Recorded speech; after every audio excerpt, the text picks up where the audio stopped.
love the chase and the hunt, and I set the pace when I'm running. I always take what I want and I always give it 100. Don't need a bank, no I'm funded. Play the game like it's nothing. I'm always thankful for something. Don't take for granted. Stay humble.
Hello. Welcome to LRFC. Welcome to LRFC. Hopefully you can hear me. Just check.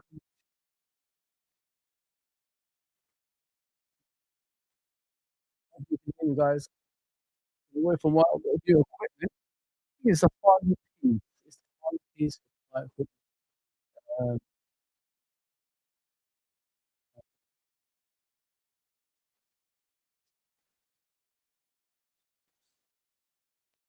Let me bring in Mr. JK as well, guys. Apologies for this. Just a bit late. You know how it is. Going on, JK, bro? Everything good? Everything good, bro. What are you saying? Everything good? Yeah. You know, yesterday's game. Am I echoing or anything? Am I okay? Just a little bit. It's a bit funny, the sound. A little bit. Is it better now? It's a bit better now, yeah. Let me try. I think hang on. Yeah. I got a lot of equipment now, man. So how about now? Is it better? Yeah. Yeah. The studio. Then you got a studio. Like you always got to make sure about the sound. Yeah. I've produced a lot of music in my life and stuff. So like I will notice little sounds. Yeah, I'm trying, mate. I'm trying to learn this, new things that you buy in the modern day. So I can see it's better now. It's better. Hopefully it is. Am I all right now? Is it much better? Blessed now, yeah. Okay, bro. Yeah, so let's check out the Premier League first of all, bro, and see what's the table looking like, because a lot of our fan base yesterday wasn't happy with the game. I agree to a certain extent, because these are the type of games we're supposed to be winning, bro. You know what I mean? And we're talking about Nottingham Forest like they're world beaters. Yes, they're in form. Yes, they're third in the league. Yes, they're doing something special. But should we a team that's supposed to be currently the best team in the world be playing to their style of football, instead of concentrating ourselves and trying to win these type of games? I mean, now look, Arsenal's going to play tonight against Spurs. They're probably going to win. 7 points clear, obviously, with the same games. Are you worried by any chance, or are you just happy? I'm pretty cool, bro. I feel like yesterday's game was like it's all the world against us. It was just like Liverpool against Man City, United, Arsenal fans, everyone waiting for Forest to do something. So I can imagine when Forest scored their first goal, they're all celebrating. Yeah. And I also say this, like in life in general, you're gonna have some days that are not as good as the good days. You know what I mean? And of course, football's the same. And I feel that we've not been great recently, but realistically, we've only lost one game. We lost to Tottenham 1-0 in the first leg. So at halftime we're 1-0 down. But other than that, we got a point against United and a point against Forest. Yeah. And I think mentally them two teams are more ready for us. Yeah.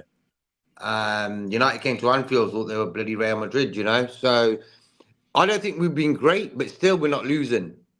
It's a bit of a weird sort of situation. Of course, fans wanted us to win yesterday. Yeah. But I feel we're playing an informed Forest team. I was pretty disappointed in Forest, actually.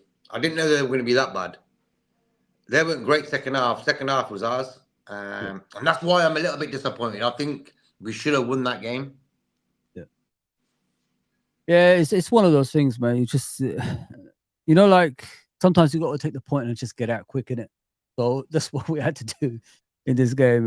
We wasn't playing well. It took us about 60 minutes to get the first shot on target, if you know what I mean, bro. And a club like us should not be taking that long to take a shot on target from 60 minutes. But let me get to the chat. It looks like there's a lot of people watching us today. Big up Ravi, bro. Big up Liam as always. You know what I mean? We should have brought on Chiesa for Salah for the last 20 minutes. Would have added something different, as Salah wasn't great. I agree to a certain extent, Ravi, but the thing is with Salah, at some point he will score a goal. You know what I mean? I've seen him be out of the game for about 80 minutes and he'll get your goals at some point of the game. So yeah, we got to look into things like that. You know what I mean? Salah is always a threat, even when you don't expect him to be a threat. You know what I mean? So yeah. Chiesa obviously scored against Accrington Stanley the other day. Who were there exactly? But that's just that team. You know what I mean? He hasn't done much yet. The guy is having a cold and he's getting out of the team majority of the time. So yeah, we just have to wait for Chiesa. I think too much pressure too soon will disrupt his season, if you know what I mean. And let him get in gradually, and then we'll decide what we'll do with him eventually, if you know what I mean. Big up Donna, big up. New people I see. Mr. Fozzie, you are very handsome. I wish, you know what I mean, with this beard I've got now. I'm trying to I'm trying to, look different, look like more of a grown-up than a kid, if you know what I mean. But what do you think of Rafi, what he said, bro? Yeah, because for me, when Jones came on, for me, that was the Chiesa moment. We didn't need Jones. Yeah. Like, when you really look at it, what did Jones do when he came on? That game wasn't for Jones yesterday. If we were 1-0 up, yeah, fair enough. Yeah. But I feel like that second half, that was our half, and I feel Chiesa should have came on. I would have kept Salah on as well. I think Salah, that guy, man, come on. He's like quiet for 89 minutes. 59 seconds, bang, he'll score a goal. So for me, Salah it's a no-brainer keeping him on the pitch. Chiesa would have added to that, I feel. Yeah. Maybe took Salah into the middle a bit more, put Chiesa in his position, something like that. Because I feel Forest, they had Wood against two centre-backs yesterday. So what did we do? We sort of brought Konate off to think, you know what, we're wasting a man here. And that's why, for me, Chiesa should have got game time yesterday. I think that game against Accrington Stanley, the guys just looked alive. Yeah. It didn't matter who the opponents were. I think he would have done the same. Yesterday was a perfect game for Chiesa to come on. What do you think of that goal, bro? Like, the sequence to that goal. I guess obviously Nottingham Forest scored. What do you think of that? Like how we acted before that for the goal? That was poor. Very, very poor. Our fault. Like, the players. The way Konate headed the ball. What's behind that? You know what I mean? It was just poor, man. Even Van Dijk's I even said the other day, I said, I don't really want to see Konate in this game. I said, the guy ain't ready. He doesn't look ready, does he? He don't look ready. He hasn't looked ready in every 3 appearances he's had now. He's looked a bit calamitous. And like yesterday, he did that header. Where was he when Wood was like strolling into our box? Virgil had to come over. Yeah. I just knew there and then. That's why, for me, before the game, I was like, you know what? I don't care. I'd rather play Kwanzaa there. Yeah. After Kwanzaa played pretty okay against Accrington Stanley, where he was the main guy at the back, it would have given him a little bit of confidence. Yeah. Bring him into the Forest game. I had 2 worries about before the game started. It was Szoboszlai and Konate. Would they be up to speed?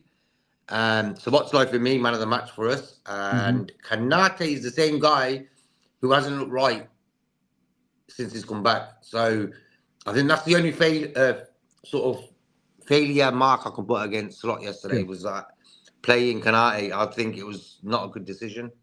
I could have told you that. I'm not even seeing him train in the last few days. Something is not right with him, bro. I'm looking at him. He looks like he's struggling, mate. He looks like he's really struggling, and people don't want to like point that out. You know what I mean? They're afraid to point that out, in my opinion. And the worry is about Konate. You could continue the conversation, obviously.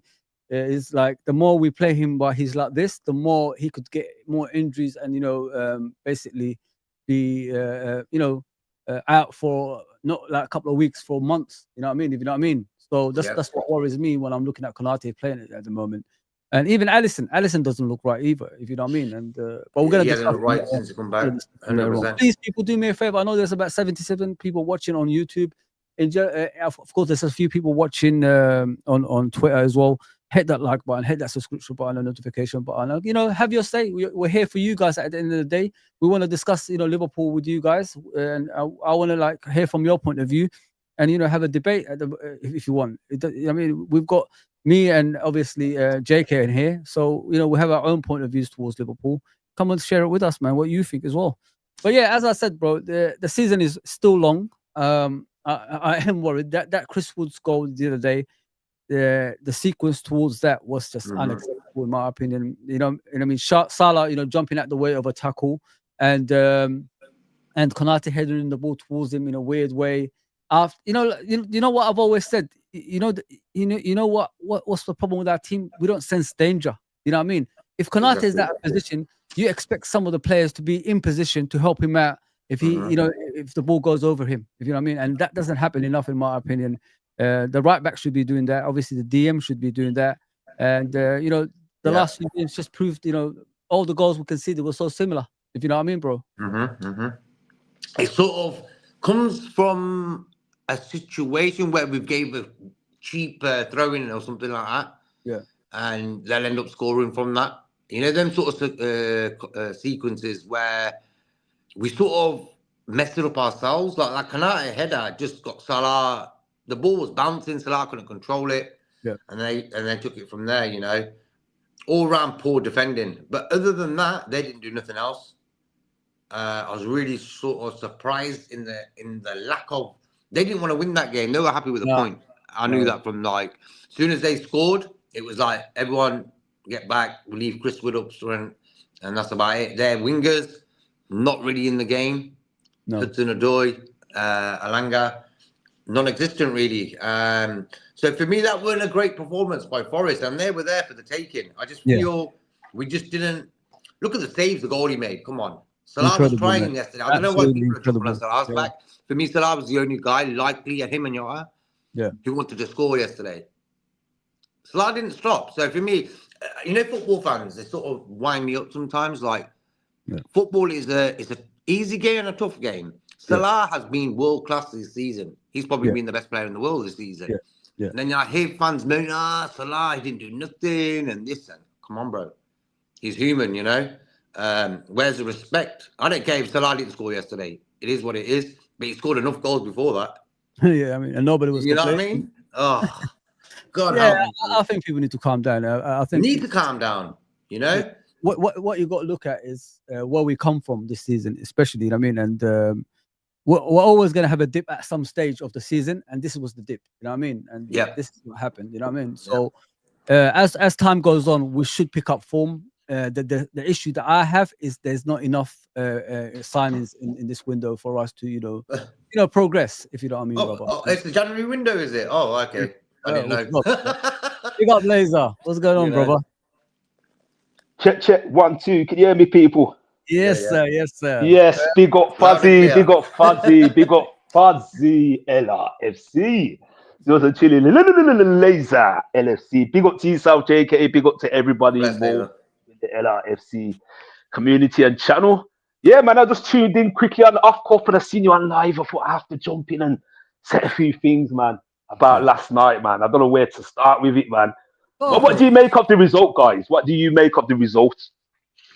I thought it was bad. I got to be honest. I wasn't happy with it. You know what I mean? It's the preparation that pisses me off. We know what to expect from this team. We know their formation. We know what they're going to do. You know what I mean? The way we reacted to it. we got this issues with early goals, Laser and JK. Yes. And it's coming back. It's creeping in again. Yeah. And that's what this is the time of the season. You got to nip it in the bud. You got to be more professional in games. You got to be more Definitely. cautious. You got to be more clinical in front of goal as well at the same time. And we didn't do that. The team came up. It came to us in the first few weeks, and they scored the goal you expected them to score in other games. Oh, I knew that was going to happen, man. I see. Yeah. Preparation. Go on, Laser. Yeah. Well, I see a lot of things. To be honest with you, like I woke up today now, and I don't feel as disheartened as I thought I would have. And you remember me and you spoke a few days ago, the other week, Fuzzy, and we said, look, we've got to get back to winning ways and win this game against Nottingham Forest, or we're going to find ourselves in squeaky bum time, brown pants time. Do you know what I mean? Dropping points and that, because that's 2 back-to-back draws. And I analysed it. And I've looked at since the beginning of the season, we've lost 1 game, we've drawn 5 now. Yeah. And the sequence, what we seem to do, so to start the season, we won 3 games, we lost to Forest. Yeah. We won another 3 games, we drew to Arsenal. We won 4 in a row, we drew to Newcastle and Fulham. We won 3 in a row, we drew to Man United and Forest last night. So we haven't won more than 4 games in a row. I think for me, a lot of people underestimated Nottingham Forest. They were tough nut to crack. I tell you, Nuno, he used to do it when we used to play them and when he used to manage Wolves. They're a tough team to break down. They keep clean sheets galore. They don't score many goals. But once they get in front, they shut the doors down. They lock it all up. And I said to my mate Ada, because I was watching it with him, Fuzzy, and I said, look, we've got to make sure we keep that door shut in the early doors, because what we're doing, we're trying to force the issue too much by getting the early goal. And I feel like Liverpool played into Nottingham Forest's hands. For a change, I would have liked to see Liverpool just ease off a little bit and just say to Nottingham Forest, you try and break us down. You know what I mean? Because I said, if we leave those flanks exposed, they're going to hit us one bam on a counter. Thank you, man. And I didn't expect it to be Wood. I thought Wood would get us more airily. I thought it was a very poor goal to concede. And I just caught the tail end of you saying Alisson's not the same. And I 100% agree with you, because for me, we've got to face it sooner or later. A lot of our fan base will say, oh, how can you diss Alisson? He's the best in the world. Well, he was the best in the world 3 to 4 years ago. But he's not anymore for me. And I'm going to be honest with you. I'm going to put it out there right now. I prefer Kelleher in goal this season. I prefer, apart from that Newcastle United mistake, Kelleher has been better for me. Alisson, his reflexes are gone.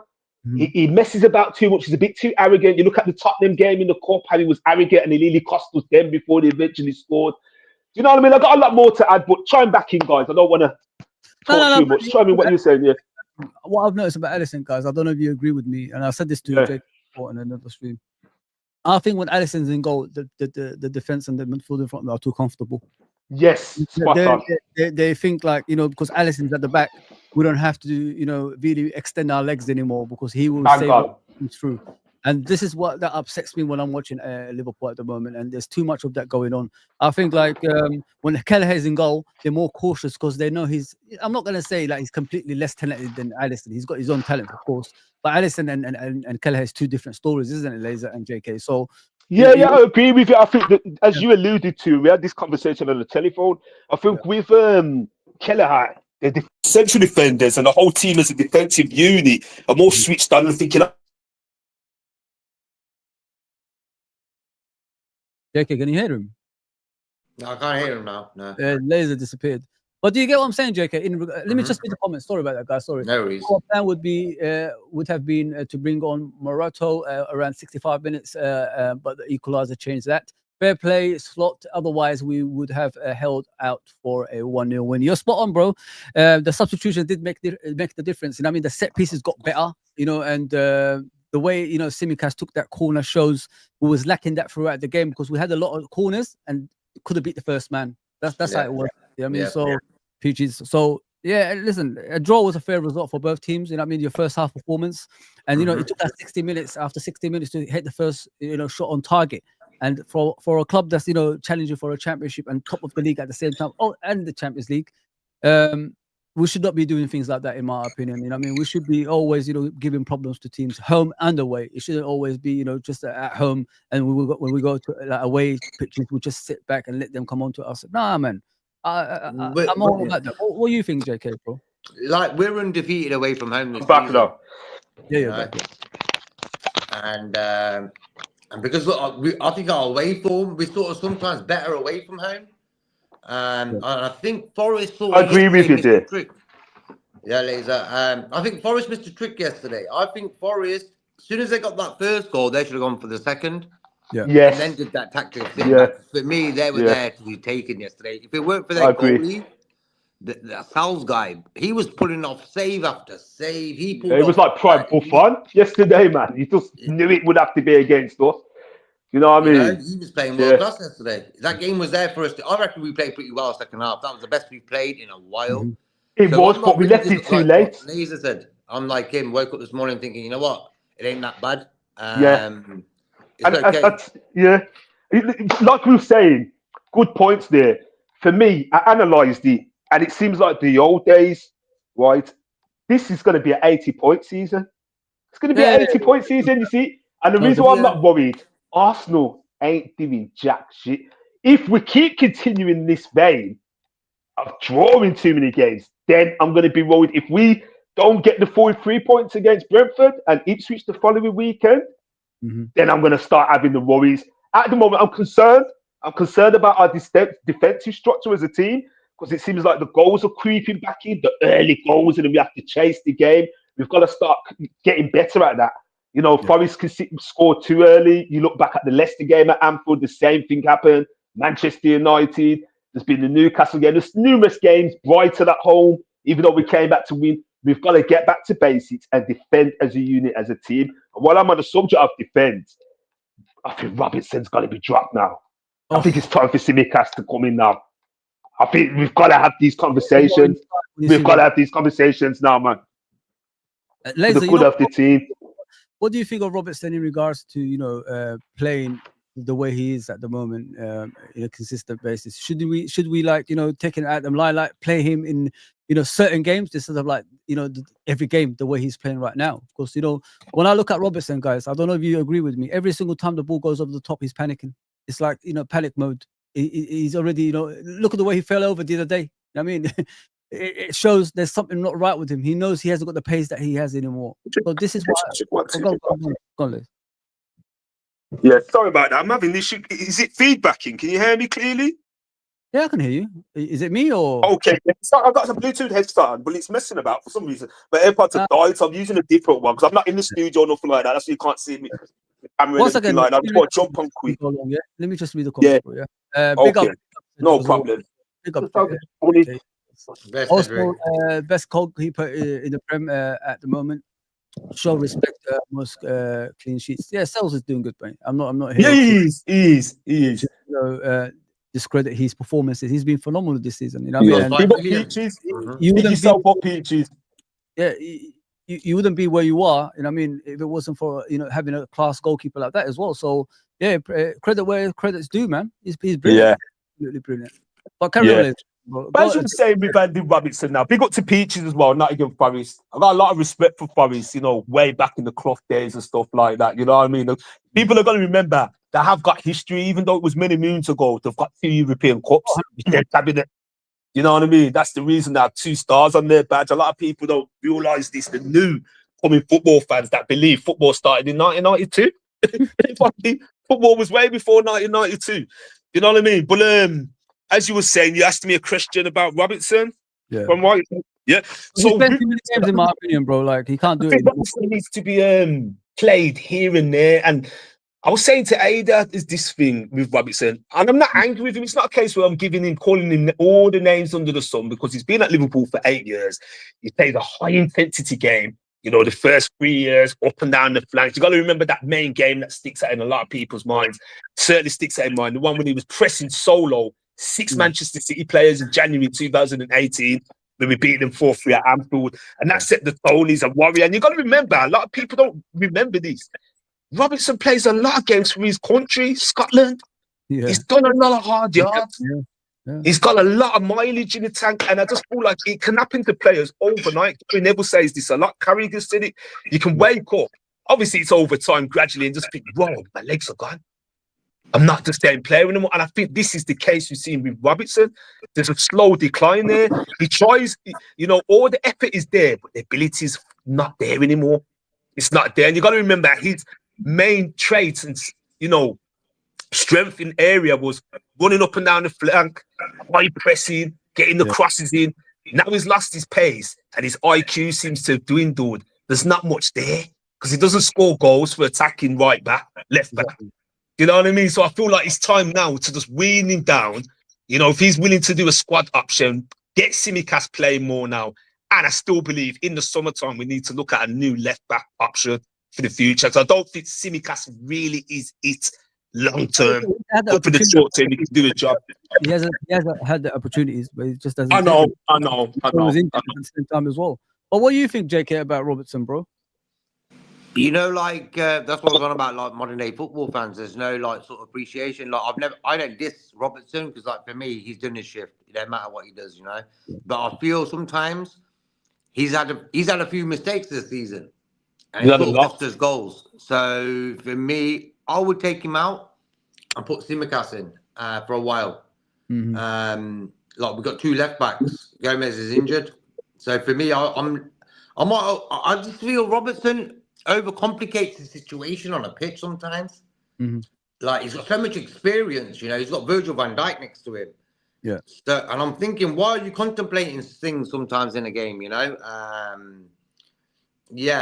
feel, but I don't want to see no disrespect to the guy, because I feel like what he's done for us and how much he cost us, you can't really moan what he's done for us.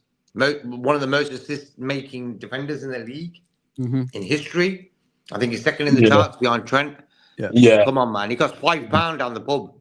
You know what I mean? that type of signing, bro. I always say that. He's like £5 down the pub. I know. I know. That's why I would never criticize him and slander him. What we've got to do is do for the greater good of the club and the team. And for him, we've got to have no room for sentiment. I just feel like on a whole, me and Foddy's had this conversation numerous times, and I don't want to call out people individually, but I just feel like on a whole, Liverpool fan base have so much sentiment for players. Sometimes we live in the past too much. He's been a good servant for the 8 years. I'm not saying to chuck him in the bin and sell him. Just start to slowly just manage his game time now. And if he's willing to be a squad option going forward in 25/26, do that. I still believe give Tsimikas a nice chance for the remainder of the season and still look out for an up-and-coming left-back for the future. Yeah, I like him, but the age profile doesn't fit our club as usual. A lot of people don't realise he's 27 going on 28. Yeah, that's the thing with him. That's the shame. He still looks young, you know what I mean?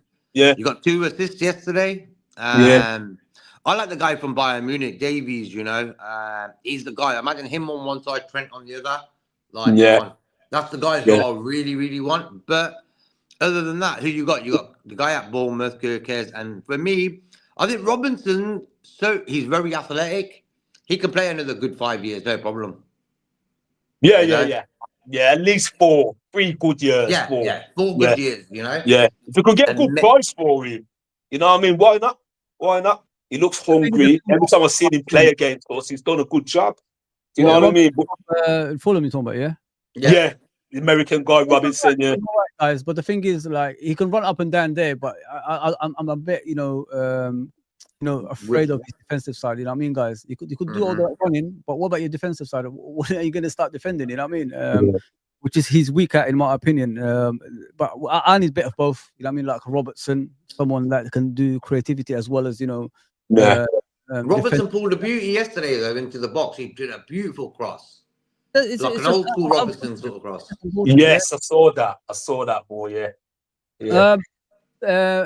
Yobo, iPro says Sales was really good. Yeah, he was fantastic, man. He was excellent, especially the last 10 minutes. What he was doing, it was excellent, man.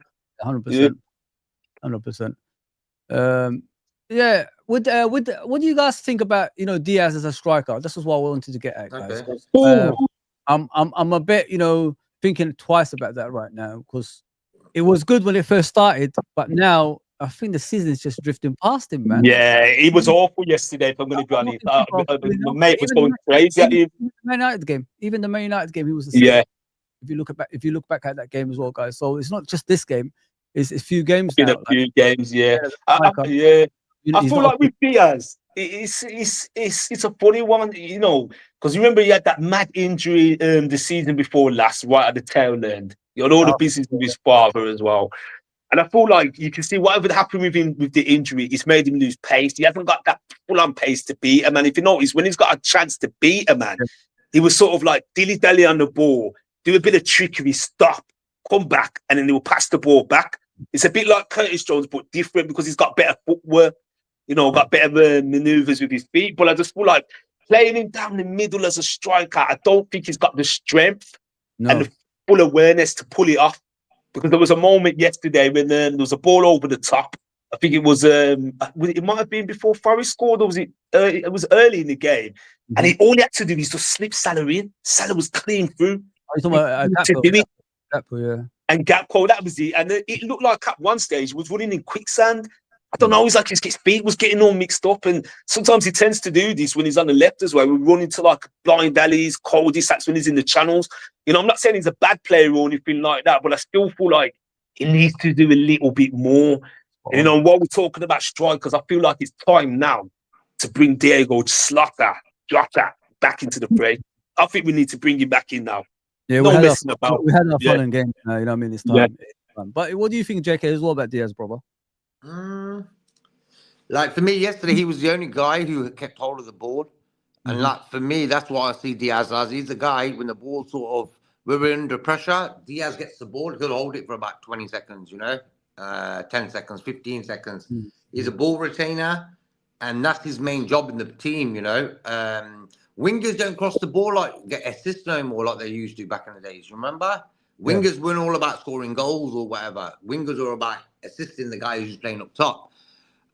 Hence why I have no problem with Diaz. I think he does a job in the team that we need, that no one really else can do. Like Salah, can he hold the ball for long? Yeah. But for me, Diaz is the best at that. Oh, yeah, Diaz is better at holding the ball. But I just feel like sometimes Diaz holds the ball too long.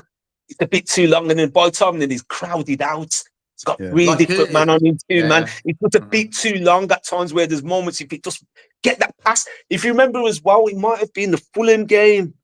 I can't remember which game it was, and he had an opportunity to put someone in. It might have been that Fulham game, even though it was an excellent performance with 10 men. And he failed to do it. It's like he wants to do all the work himself. Yeah, Salah at the far post. That's the game, yeah. Yes, that was it. You know what I mean? Sometimes he could tap it in, yeah. Yeah, for me. But I agree with what you're saying. Yesterday, he held the ball for us. Great, JK. But I just feel like at moments, he needs to just release the ball a bit quicker and stop trying to do too much on himself, for me personally. You know what I mean? But he's a great player for us, great player. But at the moment, I feel like we need to get back to basics and just quit that playing him as a false nine. It's not quite working. He's not doing what Firmino used to do. You know what it is, like, the problem we're having is, like, you know, in the first part of the season, it's all about gun-ho football for everybody, innit? Everybody plays expansive football, you know, end-to-end, defensive side, it's not really important. The second part of the season is when teams start, you know, deep line defending, and you know, it's going to be difficult to open them up because everybody's got something to play for at the end of the day, guys. Don't forget, it's where you finish in the league. Of course, the table starts taking shape. The table takes shape. You know, you get more money the higher you finish. So European, obviously, spots, and you got the Champions League spots. You got obviously the Premier League spots. So I think in the second half of the season, we need to start shaping up, guys. I honestly think that. And what worries me is on the second half of the season, Salah he drops off in January for some reason. I don't know if you guys agree with me. Yeah, he does. He's done it again, guys. You know what I mean? Yeah, the curse of the Christmas tree. He doesn't even need what do you call it? The AFCON now. I mean, I haven't seen Salah for a while, guys. I don't know if you agree with me. I haven't seen him in the last 3 games. I mean, I haven't seen Salah in the last 2. Yeah, he has. He's dwindled off a bit. He's tailed off a bit. Yeah, especially in the Tottenham Cup game. He was awful in that game. Do you know what I mean? He hasn't been himself. Yesterday, he came alive at the end of the game, but it was a bit too late then. And obviously, the goalkeeper played the blinder for Nottingham Forest. But I just feel like there was times when he was ballooning shots over the bar, trying to do his usual party trick, what everybody knows, you know, and it just wasn't working. I think if I'm right, JK might have said earlier, just tune into the stream. I would have liked, or it might have been someone in the comment section, I would have liked to have seen just Slot to being a bit more brave and just gave Chiesa a goal. Just give him 7 minutes, especially when we had that stoppage time. Just bring him on and see what he could do. Do you know what I mean? I didn't understand it. Like, for me, why did Curtis come on for? Bring on Chiesa if you want to win this The game. wrong substitution, that was for me. Slot's been a bit found wanting a bit in the last couple of games as well. I want to say the pressure's getting to him, but he's overdoing it a bit. If I'm being honest, we're allowed to criticize the manager. It's not just overdoing it. He picks on, the youngsters, when they play badly and he takes them off. Yeah. But when the senior players play badly, he never takes them off. That's what Yeah. I said. When he did that with Kwanzaa in the Ipswich game in the beginning of the season, I said, you better be consistent with this. I just don't want to see you do that to youngsters and destroy their confidence. Because youngsters are very emotional. They're very sensitive. I'm saying? So once you take them off, they're gonna start, worrying. And the panic sets in the pitch, and then, they're not the same player. That's what's happening to Kwanzaa at the moment. Yeah. The senior You have player. to keep everyone sweet, Fozzie. He's in a situation right now where he's got to keep the squad sweet. Yeah. Bite his tongue sometimes, maybe with players. But because for me, if we were 4th, 5th, the thing is, JK, sometimes when you take these senior players off, you know what happens? They come back in a different way when they come back in the team. They're going to be more angry. They're going to remember what happened with Wijnaldum against Barcelona, the 4-0 game. What did he do? He was angry. There you go. That's what it does. That's what it does. He was dropped as well for a bit, if you remember. Like, Jurgen Klopp started to drop him for a bit and make me on the play. And when he scored those goals in the Barcelona goal, the celebration was like of anger, like to say, see, this is what I can do. Do you know what I mean? Exactly, so it can ignite a fire in their stomachs. Especially senior players, bro. Players. Liverpool played well last night. Just needed to finish off their chances. Yeah, I think we hit the goalkeeper far too many times, in my opinion, mate. And instead of trying to place it in a place where the goalkeeper can't reach it, we just tried to hit it first time, and that's what pissed me off about the game. I don't know if you guys agree with me with that one, JK. I do agree with you there. Yeah. Well, I think in isolation, it's not a bad point, guys. I said this to people, I said this to people. Me and you had this chat on the phone, Fuzzy, and the more I think about it, and I woke up, I feel quite relaxed, I feel nice. I've looked at the table, and the good thing for us is we're not dealing with a monster Manchester City, because if we were, I would have skid marks in my pants. I'll tell you that now. I'm being real with you guys, people that's listening. I'll be a nervous wreck for me. And I think Slot's starting to realise it now. Because if you look at the end of the game, he was attacking, but there was moments where he wasn't throwing the kitchen sink at it. It was almost like we just take the point. And Forest clearly wanted their point. It's not the end of the world, guys. Arsenal are not going to go on this mad run. Forget about it. Everyone's thinking, they done it last season. They won 16 games out of 18, got them to 89 points. They couldn't even hit the 90 mark in the end. Do you know what I mean? At the moment, the trajectory we're on, we've drawn 5 games. We've lost 1. So let's say, for example, we drop 12 points. Right, so that will take us to a tally of 5 defeats. That's 89 points. To me, that is winnable for winning the Premier League. I don't see us losing. We'll probably lose 1 more game in the league for me, but we will draw another 3 to 4 games. Yeah. Don't be surprised, guys, if the league is won on 84 points. Don't be surprised if it's a lot closer than you think. A lot of people was getting carried away thinking, we're going to do a 19-20. We're never going to do a 19-20, guys. We're never going to sustain that kind of pace and do a 19-20.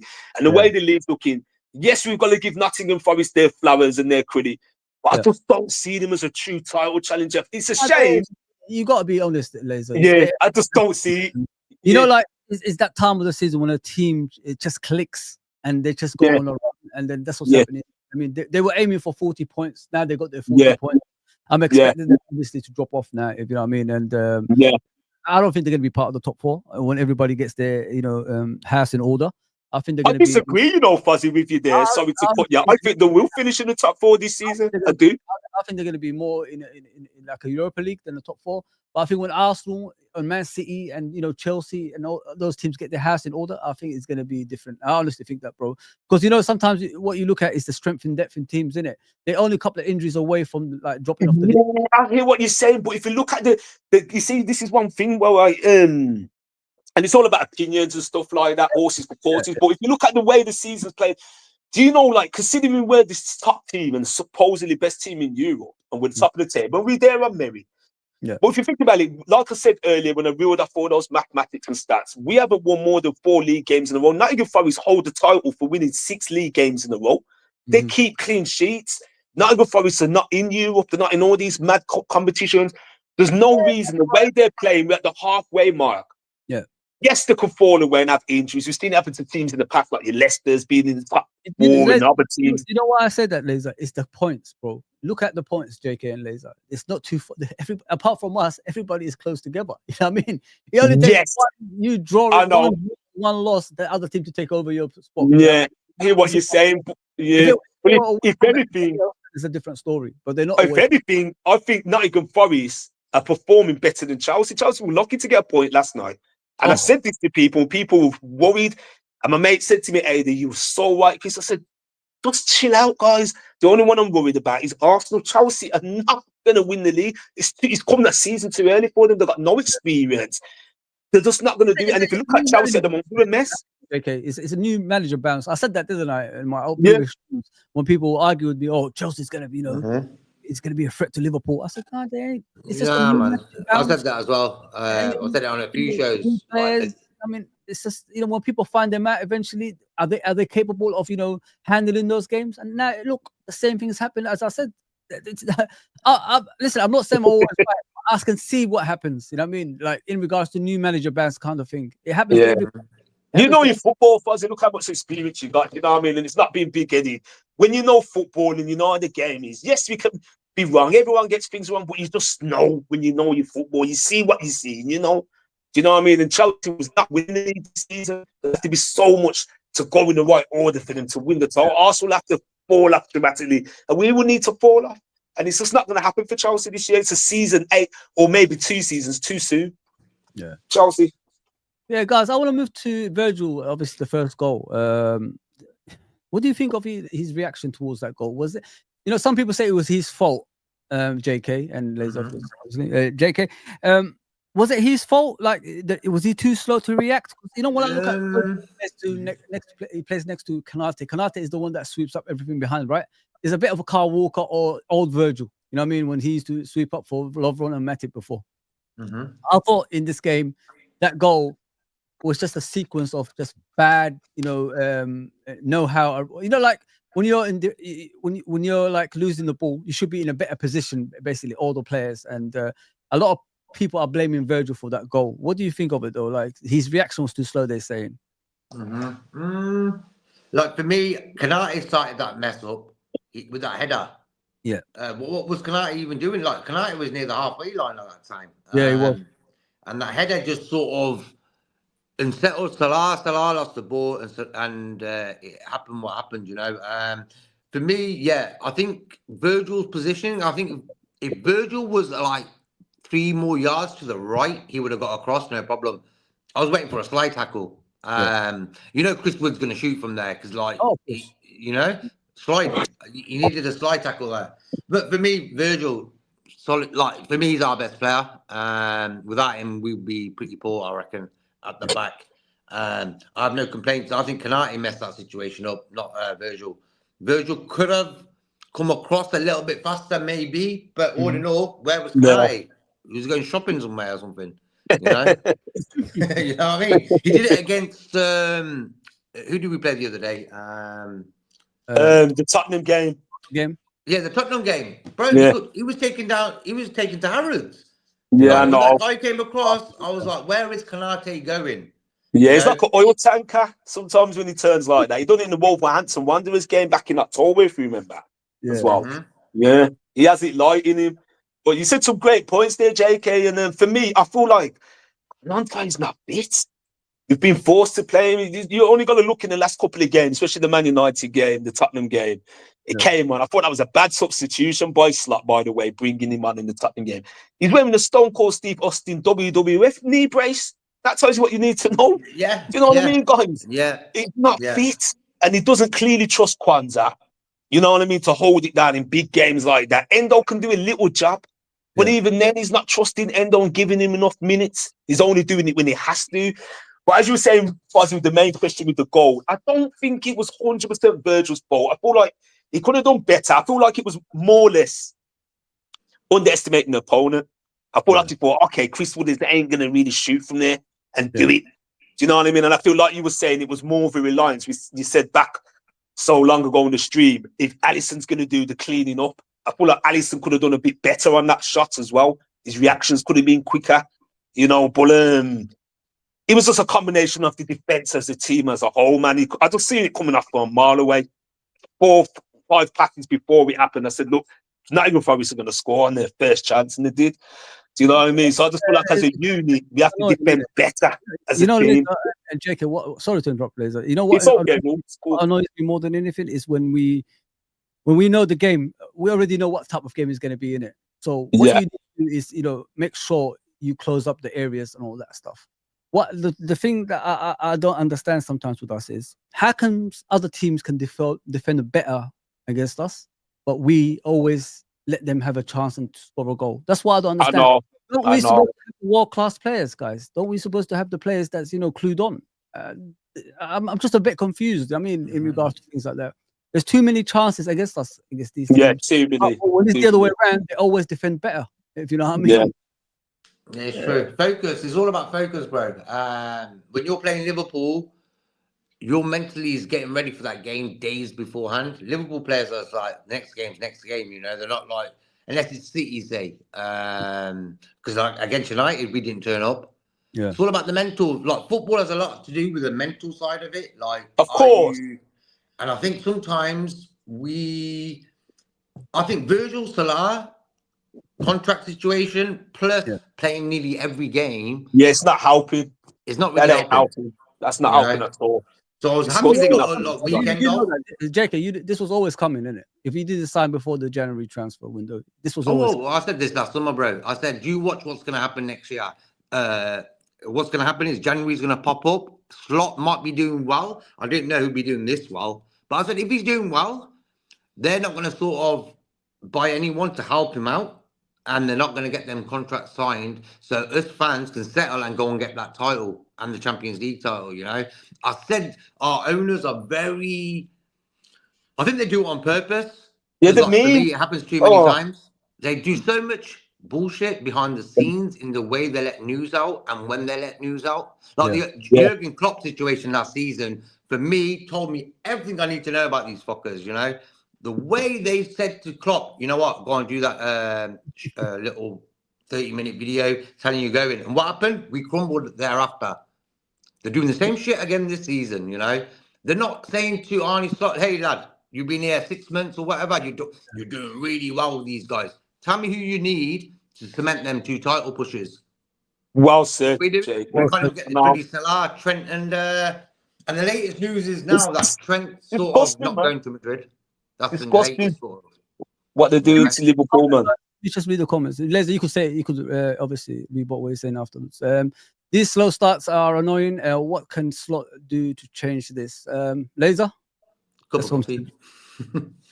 Yeah, I was going to say that the slow starts on that, man, they are getting concerning. Like, initially, I thought it was a tactic of Slots because when we used to play under Jurgen Klopp, especially in our prime, we used to start like a steam train, heavy metal, rock and roll football, and then we used to burn ourselves out in the second half. So most of the times, luckily for us, the game was over. Do you know what I mean? We used to have this sequence we could just punch people's lights out and the game was over. They may get a consolation goal or two. Yeah. Like you can see, he's managing the game better. There's more control. Sometimes I think it's to our detriment and it's too laxy-daisy. It's not lackluster. What's the word I'm looking for? It's too like relaxed. Laid back. That's it. Laid back. We're too laid back. Sometimes you look at Virgil van Dijk at the back. So a lot of the times he will get things moving. He gets the game moving. He looks like he's walking with the ball, like he's walking football, like, that type of football that the pensioners play. Yeah. And some teams are not pressing us. They're saying, all right, let Liverpool do it, break us down, especially those hard teams that play low blocking football. I feel like we've got to be a bit quicker and more sharper, more decisive in starting. We cannot keep trying to control the game in the first half and then thinking, all right, then we're going to go the second half. We've got quality players like these Salahs, etc. And let's try and claw it back. Because sooner or later, it's going to bite you in the ass. And this is what we're seeing happening now, guys. We can't keep getting away with it. So I just think it's a combination of tactics, going back to the question what Cedric said. I think Slot's just got to change things, tweak things here and there, and just drill it into the players. Just be a bit more decisive, pick your moments, and just be a bit more quick and sharp in your play. Do you know what I mean? So I just think it's laid back. And it's almost like we're playing the game of 2 halves. Take your time and chill out in the first half. And then have your coffee break at half time and just boom, switch it on. But it can't happen all the time. Do you know what I mean? And I think the second half of this season, it's coming back to get us now. Yeah, I feel that Slot does that because he's new to the game here, and what he does, he takes 45 minutes to work out the opposition. He'll probably watch loads of videos of the opposition, you know, but he hasn't really seen them live. Yes. Ipswich, West Ham. Yeah. So he's like, oh, okay. Then at half time, gives everyone a cup of coffee. He's like, lads, this is what you got to do. So for me, it's a learning sort of curve, and I've got patience with that. I think we're used to clock, bang, bang. Let's go home. So what you're sorry to cut you, Ravi. Sorry to cut you. I do apologize. What you're saying basically, effectively, because he's new in the Premier League in English football, he's almost learning on the job. That's what he's saying. More or less, he's learning the opposition on the job. He's having 45 minutes, 30 minutes, 40 minutes, you know, excluding stoppage time to work it. And he's like, okay, that's what they're doing. And then he tweaks it at half time and then we come out better. Could it be a case of that, what you're saying there, Ravi? It makes a lot of difference because for me, he isn't like he hasn't been at Bournemouth, Brighton for a few years, so he knows his Bournemouth, Everton sort of teams. You know, this guy is new to the game, so that's why I've got. I think football fans ain't got patience no more. You know, no, they like don't. No patience, man. Slot's come in, and I was his biggest fan because I didn't like the way he came into the club.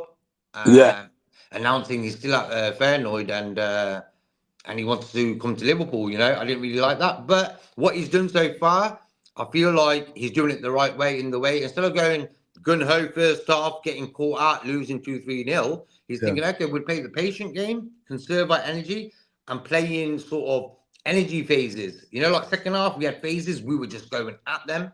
Yes. It's sort of more better to do that with Slot instead of him going crazy, thinking, I want to win this game first half, and then messing it all up. And it's worked so far, so we can't bloody moan, really. Yeah. You know? Yeah. You've got very good point. One thing he's done, though, he has made us hard to beat. You got to think about that. You got to take that into in question. 100%. You know, he's made us hard. We don't lose games. We could have lost that. I reckon under Jurgen Klopp, we would have lost that game under Jurgen Klopp last year. I think we lose that game last night under Jurgen Klopp. You know, teams are mirror image of their manager. Innit? That's what it is. We're calmer than we've ever been before. You know what I mean? And this is why, like, we are where we are.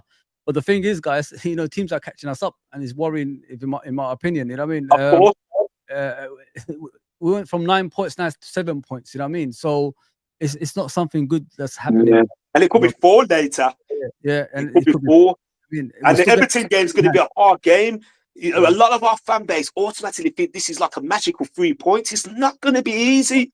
I'll be very surprised if we get the 3 points in that game. Honestly, I think it's a draw. I've had that game down as a draw for ages. I see that as a draw. Difficult, bro.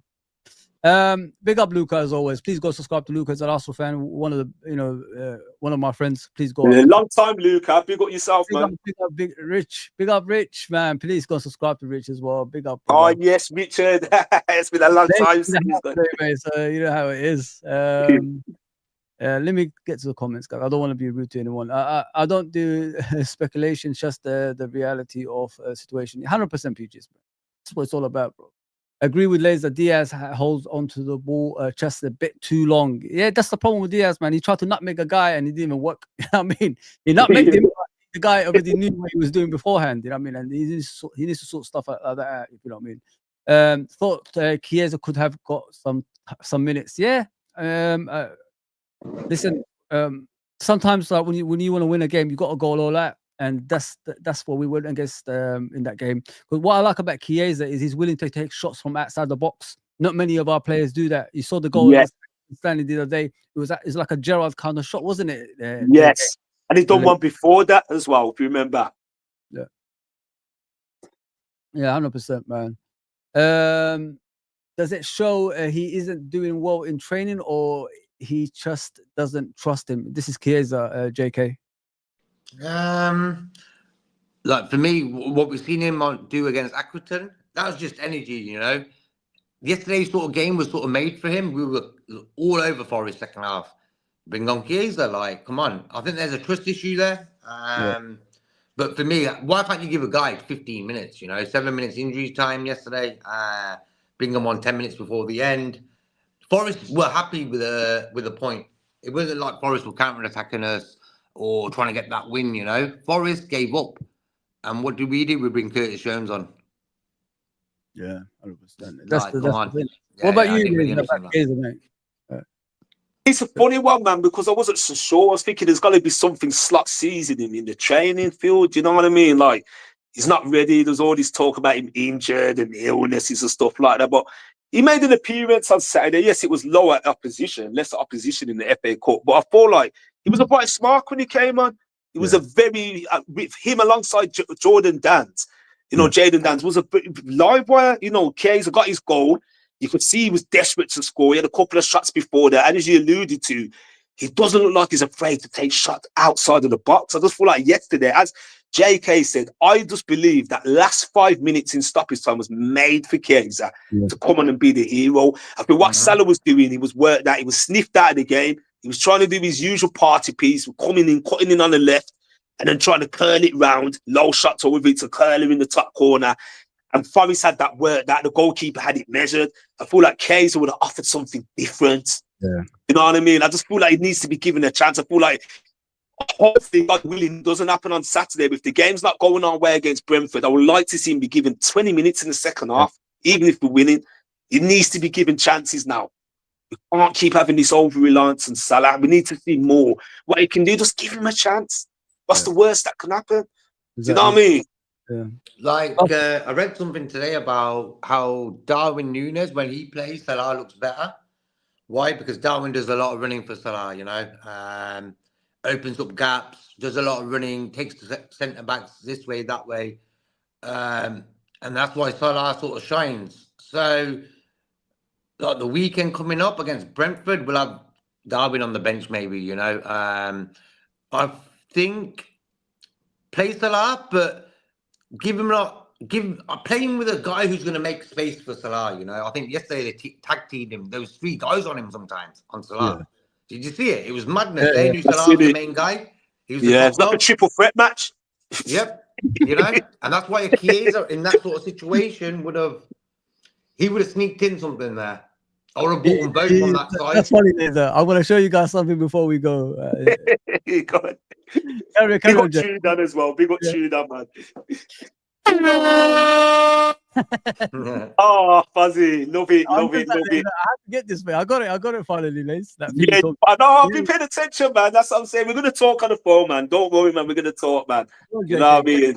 You're doing a good job. That's why I have to come in and say my piece today, man. Say a little thing and just contribute to the channel. Doing an excellent job. And I want to say something to the people that are watching and listening. Just do my boy Fuzzy a favor and just hit that like button. It will help him go a long way. I've seen about nearly 50 people watching this stream not long ago, and it was only a few likes. Yeah. Just please go to your smartphones and just hit the like button, guys, please. And if you're not subscribed, subscribe to the channel. Appreciate that, mate. Thank you, people. Oh, man, there we go. The alarm. But carry on, JK. What are you saying, mate? Yeah. It's like we got 6 guys up top now. Chiesa, Darwin, everyone. They're all there. Utilize it. Be clever with it, you know. Saturday is a game we got to win. Uncle Rods. I'm here. I'm here. Live in Liverpool colours. Score some goals Saturday, man. I think Salah needs to sort of get his goals, get back into it. Yeah, 100%, bro. Ravi says best not lose or draw to Brentford because look what they did versus City. City at the end of the day, mate. You know what I mean? But yeah, Uncle Rod. So what's going on, mate? What's going on? What do you think of yesterday's game, man? Yeah, as we were speaking yesterday, not too much. No, you know what it was in the day. I think we talked about this, Fuzzy. Yeah, it's a slow start for me to games. Do you know what I mean? It's slow, laboured. You know what I mean? It's like there were parts of the game yesterday where there was. A man had the ball, yeah, and he's just standing with the ball and he didn't know what to do next. He didn't know whether to pass left, right, or forward. Do you know what I mean? Nobody was coming to the ball. It just became predictable. Didn't know what to do. Do you know what I mean? When they got the ball, they was pretty laboured in possession. Do you know what I mean? They know what kind of outfits or like Nottingham Forest is like. So I think they should have been more switched on with, obviously when the goal happened, they should have been more switched on. Do you know what I mean? And I just saw them not. Do you know what I mean? Whether it was like, Konate, because I don't even think Konate is match fit yet. No, I just don't think he's match fit yet. Do you know what I mean? I think, but like, who else do you play? He doesn't trust Kwanzaa. You don't trust him. So who else do you play in that position so you can get him match fit? Because like put it this way, the Tottenham game, yeah, he shouldn't have played in the Tottenham game. The Man United game, he comes straight in. Do you know what I mean? He literally comes straight in when he should have just been sort of like being eased in. Do you know what I mean? So I think his lack of form was due to his match fitness. Yeah. Do you know what I mean? I don't know what you guys think about that. I agree with what you're saying there. I agree 100%. Rod, big up to yourself as well. Yeah, big up to yourself, Rod. Yeah. I'll come back. Yeah, it's fine. Yeah, listen, Uncle Rod it's not like putting anything that we don't know, obviously, into the conversation. Konate doesn't look fit, but the thing is, if the ownership don't buy players that we need, what do you actually expect? You know what I mean? This is going to happen. If you haven't got the depth in the team, this is what happens. You know what I mean? The same players are getting injured every season. Gomez, Jota, Alisson, Elliott. Have you noticed? Yeah. You know what I mean? So if the same players are getting injured, this is where the ownership's supposed to step in and, help the team out. And they're not even doing that. Where they're not doing that. They're not going to do that. We are buying no one. We are buying no one. They don't care. What they'll do, they'll feed the manager breadcrumbs. You watch right at the end of the January transfer window, they'll give him breadcrumbs, some player nobody's heard of, some low division plans, and say work with what you got. It's not going to change. I've faced it. I've accepted it. I don't waste my energy on it no more, guys. Yeah. I was a true advocate. Right. Fuzzy would tell you I was an advocate for FSG out in the early days, years back. I've been an advocate for FSG out, even when we were winning leagues in the European Cup, because we never strengthened from a position of power. It's told me what I needed to know. When we won the Champions League, we went out in the shopping market and we bought a 16-year-old Harvey Elliott. We bought Adrian that was surplus to requirements at West Ham United. We didn't even buy him, he's free. Seth Vanderblad, that's who we bought. And remember, he settles back. Laser, remember the day, Adrian was free. I know. Nobody wanted him. Yeah. We spent a total of, when we won the Champions League, in that transfer window, we spent a total of 6 million. Total of 6 million. No. 4 and a bit million for Harvey Elliott, and we spent 2 million at the day for sort of like Seth Vanderberg. Yeah, and we paid Adrian 65 grand a week to stay fit for himself, for his own health. Nothing else. He became a spokesman afterwards, didn't he, for the Spanish players? So. He was one of them. He literally refused a contract from Liverpool.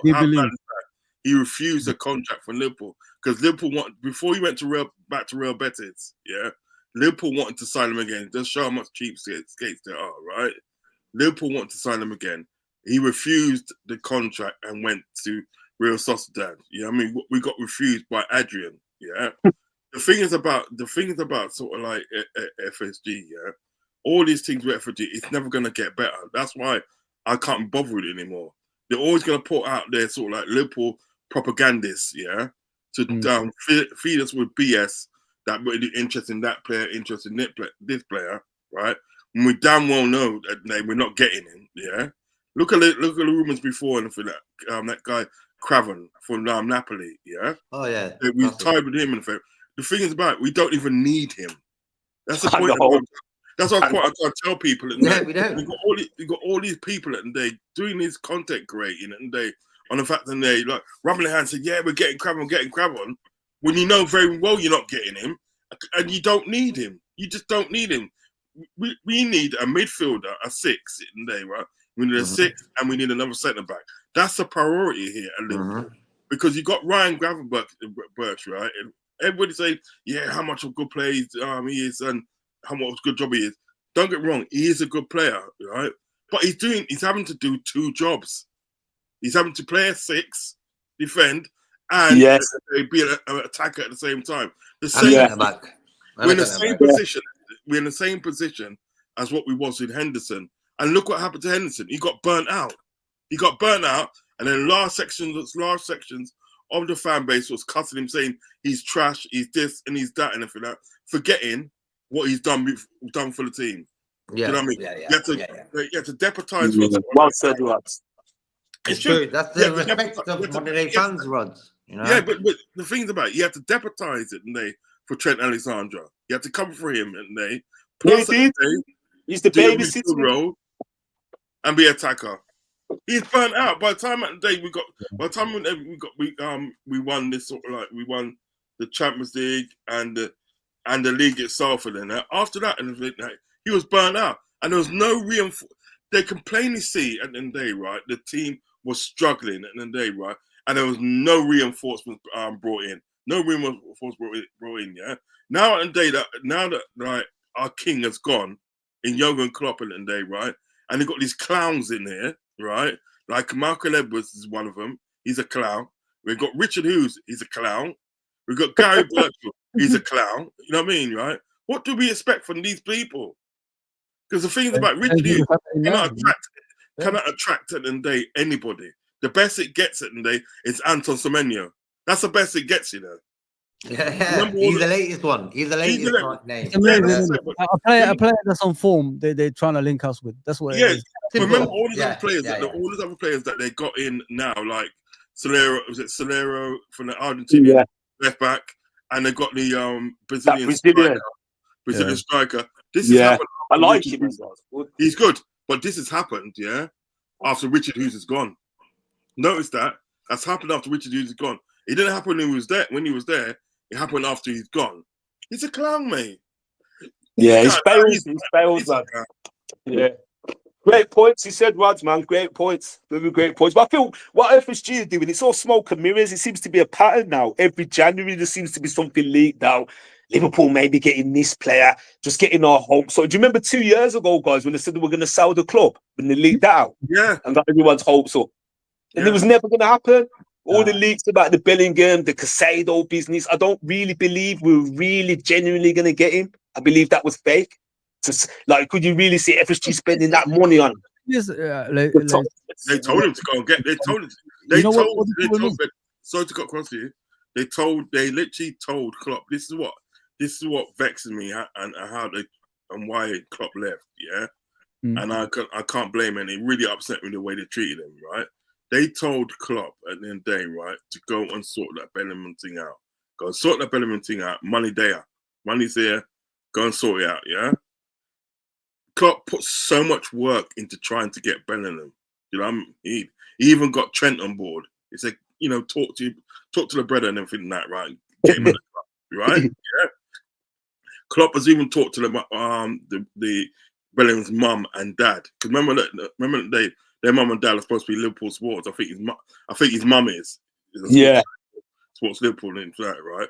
Because they're from your end, isn't it? Birmingham. They're from my end. I've met him. They're from my end. So like everything was patterned, my G's. Everything was patterned. When Klopp went to the FSG and said, like, listen, everything's sorted, everything's sorted. All we have to do now is pay the money and pay the money. FSG turned around to him and said, we're going to go in a different direction. And thing that. And so like Klopp was supposed to be, you just made me look an idiot. You just really made me look an idiot. I've gone out there, done all the groundwork and for that for this guy to get this guy in and everything that, right? And you're turning around telling me that you don't want to spend the money. Yeah? And sorry to cut you, Rod. You just said they made him look like it. They just call it for what it is. They made Jurgen Klopp look like a cunt. Made him look like a cunt. For years, man. For years. You know what I mean? And I believe it's going to get leaked out in years to come. Yeah. Jurgen Klopp wasn't tired. He was tired of FSG's bullshit. And it's going to leak out in years to come. He had enough of it. There's only so much you can take after a while. You know what I said, bro? You know what I mean?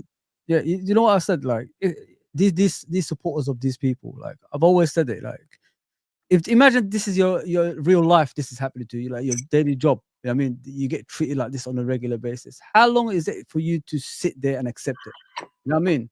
They don't put your wages up. They make you do the extra work every single time. Yeah, the dogs work. Imagine that, like, your regular job in real life. Like, how long is it when you're gonna have that breaking point and say enough is enough? Yeah. That's what on the clock. He said enough is enough. Yeah. I mean, you let me down so many times. I moved from Dortmund because they were letting players go from my team on a regular basis. Yes, he was with it. Well said, Father. Yeah. Expect expecting something else, but it's so similar, it's fucking unreal. You know what I mean? So, it's that's what we got. Remember, that's what we got. Remember, I think I don't know, guys. Let me ask you a question before we go. Yeah, if we don't win the league this season, this is to everybody, by the way, even the chat. Yeah, if we don't win the league this season, when is it you guys gonna realize it's the owner's problem? Are you guys gonna say enough is enough? Or are you defend them? It's the owner's problem, and this is what I said earlier. A lot of the Liverpool fan base, and I'm going to be careful how I say it. There's too much sentiment, and this is how we are as a club, and we do things the Liverpool way, and blah, blah, blah. Because for me, there's not enough noise being made from the fan base. Yes, you've got to be careful what you wish for. There's always that saying, be careful what you wish for, because things could be worse. You know what I mean? But they're not doing enough, because I really genuinely believe, hand on heart, if we'd have got Bellingham last year, I believe we would have won the league last year. Of course. I really believe that, and I'm sticking to it. And you look at Jurgen Klopp, he's never been given the little bits of tools. You look at 20/21, we were top of the table in January. It was a funny time, COVID and all of that. We got Thiago in the summer. He wasn't the player he once was. But if you look, we had all the injury problems. We had to keep playing Fabinho, Henderson, centre back. What did they go and do? Give him some crumbs again. You know, they couldn't even tell him to go to Home Bargains or B&M's, not even Pound, and they say, "Oh, I'll go to one of them old car boot sales and find yourself something." They give him money to get a player that never ever played, the Ben Davies, and Kabak. That was poor. And supposedly being a top club, and we were top of the mountain because we were genuinely the best team in the world. Yeah, we were feared. People feared us, bro. Them type of players told me what I needed to fucking know. I'm so passionate about it, and it angers me a lot because I don't want to waste energy on FSG. Because I've accepted it now. It's not going to change. It's not going to change, guys. Just lower your expectations. What Slot needs to do, because I said this to Ada last night, and I don't want to keep everyone's time. I'm just going to reel this up. This is a dangerous game we're playing there, FSG, and the hierarchy behind the scenes, because this can destroy Slot. If Slot don't win this league this season, it will mash him up. We won't recover from it. If we don't win the title from where we are, we won't recover from it. It's like we have to win this Premier League title. Because we're not going to get the bits and pieces we need in the January window. Ambitious owners will say, right, you've done a fantastic job so far in the 6 months you've been here. Top of 2 tables, the Champions League. You know, you're there on merit. You're doing a good job in the Premier League. You're new to these uncharted waters in the English Premier League. Who do you need in the January window just to get you that little bit further and secure yourself with the line? FSG's doing this kind of stuff. No, they're not. I'm telling you, mark my words, guys. Don't be surprised at the end of the window we get fed crumbs, some player that you're thinking, who is this guy? Look at who we bought before, Calvin Ramsey, nowhere to be seen. Calvin Ramsey, supposed to be. He's gone to Kilmarnock, isn't he? You know what I mean? It's a joke. It's a freaking joke, guys, man. Don't waste your energy on FSG, man. No, you know what it is with Calvin Ramsey? He's gone to Kilmarnock. On another loan. He's gone on another loan, you know. Another top of the many loans that he's had. But the thing is about it, right? It's like, you know, I understand how Klopp felt in the final. He must have felt enough's enough now. I'm never gonna get what I want out of these people. They're always gonna mess me about, and I think the decision of like Jurgen Klopp to leave, was made probably in September. He probably made his mind up in September. Yeah, seriously. He probably made the mind up in September. That's how bad it is. And the thing is about is this, right? This is why I want Liverpool to win as much as they can this season. So I know next season we're not winning anything. Yeah. Other teams are better. Don't get me wrong. Yeah. We all know at the end of the day who is going to Arsenal. Zubimendi is going to Arsenal. No, shocking that is. So what is it? That's what I was about to come to, guys. So, but sorry, go. I'll skip over that then. I'll skip over that. We'll talk about it in a minute. Obviously, Jota scored in the last game. What are you guys expecting in the next game? Is he going to start or not? Do you want him to start over Diaz, or Diaz go back to left wing? What do you guys want? JK, go ahead, bro. Yeah, I'll put Diaz on the left, play Jota through the middle, put Gakpo and Darwin on the bench with Chiesa. You know. What I liked about Jota yesterday, he had this hunger energy. Like Jota's not great every game when he comes on a sub, but yesterday he was on it, and he wanted to win that game yesterday. The way he just scored the goal, energy, bang, let's go and get it. So fair play to him. I'm happy to see him. As long as he don't get no one falling on top of him, he'll be okay. You know what I mean? That's the worry. That is the worry. It's well said, JK. That's the scary thing about Jota. Yeah. You know what I mean? Because remember, he's made of glass. A lot of the talent's there. Just like what Sturridge had, Jota is a pure goal scorer. That's why I used to call him Jota the Slotter. You know what I mean? We know he can do the business when it's required. You know, but like you were saying, I think he needs to start against Brentford for me. None of this bringing him on the second half. Start him now. Start him now. We have to. We need to win that game. Yeah, we need to start winning now, guys. What about you, Uncle? Do you agree? Yeah, I agree. I mean, to be honest, they sort of like, you know, I want to get away from these all these draws and stuff, because I mean, I've got a show later, which is a match reaction. I've literally put on the heading 2 points dropped again. Do you know what I mean? You know, and it's becoming a pattern of dropping these 2 points, right? So listen, if Jota and they can do the business, because he can, you know what I mean? As we said in the day, so like the only thing about Jota is his injury record. You know what I mean? It's not very good. It doesn't make good for good reading. You understand what I'm saying? But like someone like Jota and then right has to start. Put Luis Diaz back on the left. You know what I mean? You've tried the false nine, and the false nine, Luis Diaz in a false nine works in certain games, not in every game. You're not in every game. So put him back on the left. Do you know what I mean? Yeah, right. And have sort of like Jota going through the middle, and then you got Salah on the right as well. And then obviously they're gonna have the midfield of what they want to have. But I think at the day they should even change up the midfield. Should even put Endo in there and McAllister. I know it says 2-2 there, guys. But I said this was after the Man United game. Yeah, in my opinion, right now, I think Endo should be back in midfield. He should be. He's got let him out of jail. He needs to be let out of prison now, man. I mean, him and Gravenberch in the middle and McAllister as the 10. Yeah, he's a destroyer. I mean, that's what they need to do, in my opinion. And, look at the Man United. He's a destroyer, isn't it? He's a destroyer at the end of the day, guys. That's what you need. That's what. Look at the Man United. Look at the Man United game, right? Yeah. The Man United game. I told people about this guy, and people were trying to tell me he's not a good player. He's rubbish and this and that, right? Certain people, I'm not saying. Yeah.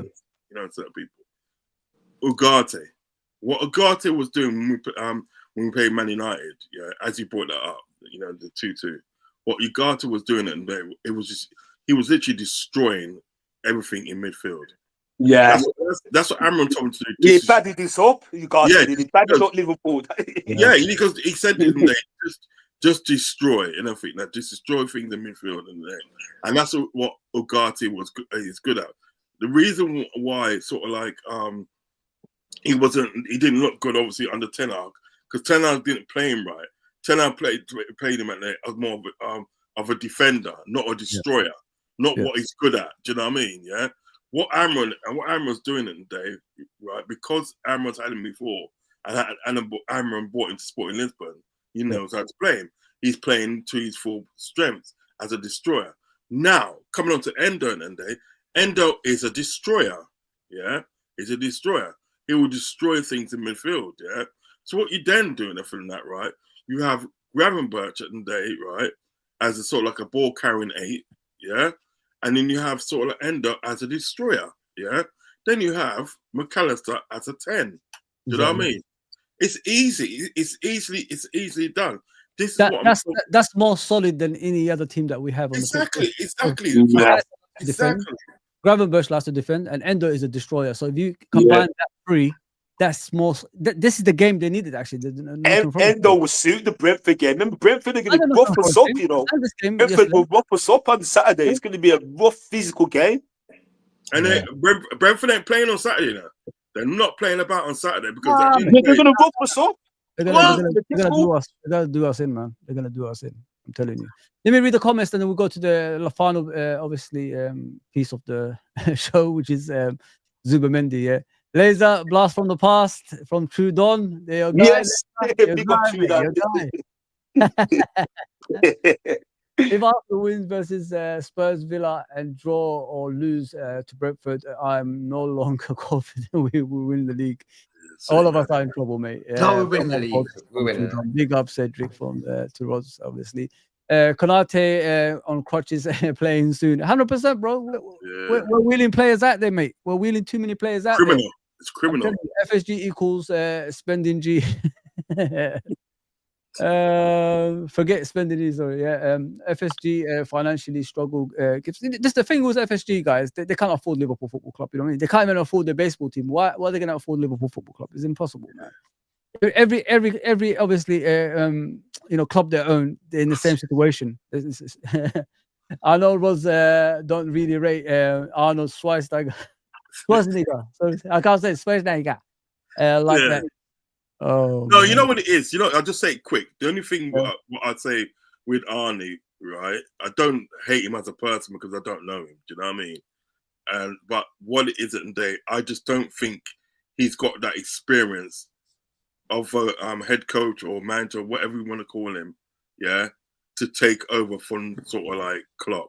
He hasn't got that experience. And what it is at the day in games of late is actually shown at the day he's lack of experience. Do you know what I mean? Yeah, that's what I'm rare about. It's always gonna happen. Yeah, listen, he's learning on the job. What they're doing this season is we can't really argue. Like we didn't argue with that. Yeah. Go on, Jackie. You know, we have to move on from Klopp. Like he was in nearly 10 years and stuff. So whoever came in is going to have that sort of burden on top of his shoulders. All are going to be as good as Klopp, you know. And I think he's handling it pretty well. Yeah. He don't talk as much now about tactics and stuff like he did when he first gave like press conferences and stuff. He's learning, you know. He's learning pretty quick as well. And I think with the way the owners don't back him financially, what can we say about this guy, man? We can't say anything to Klopp. We can't say anything to this guy. Why? Because they're not getting the backing. If they got like 100 million this window now, and then in the summer another 100 million, and then he messes it up, then you can say something. But the guy's working on like shoes. But you know what it is though. The thing is about with him being a head coach, yeah. I want you guys to know this. I want people to know this. When Arnie stopped being a head coach, he's got no say on who comes in and no say who goes out. He's got no say. All it is with Arnie Slot is the fact in the day, if Richard Hughes and sort of like Michael Evans put their head together and think, well, you know what, this player at the end of the day, right, is going to be good for the team. They will go and get that player, give him to Arnie Slot and say, right, coach him. Do you know what I mean? That's what his position is. As a coach. Yeah, as a head coach, he's got no say on who comes in and no say who goes out. So all this like thing that some people say that well he will consult with FSG or whatever, whoever does transfer. No, he's not. There's no consulting or nothing like that. You get what you're given.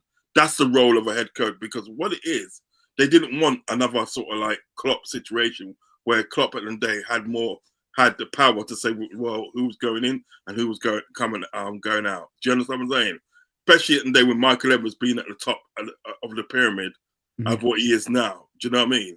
Uncle Rods, I can't imagine obviously a head coach like when you discuss with him with players. Sorry, a head coach that doesn't say he wants to play or not. You know what I mean? No, that's what he is. That's what head coach is. Richard Hughes and Michael Edwards will go obviously look for a player that he needs in the position that he needs in, and then they'll come back and tell him, "Do you want this player or not?" I mean, there's 1, 2, 3.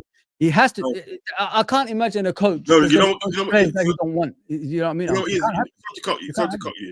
to cut you. It can't happen. But I'm trying to tell you, it can't happen. That's what it is being there as a coach if he's right. But what it is, what it is, his role.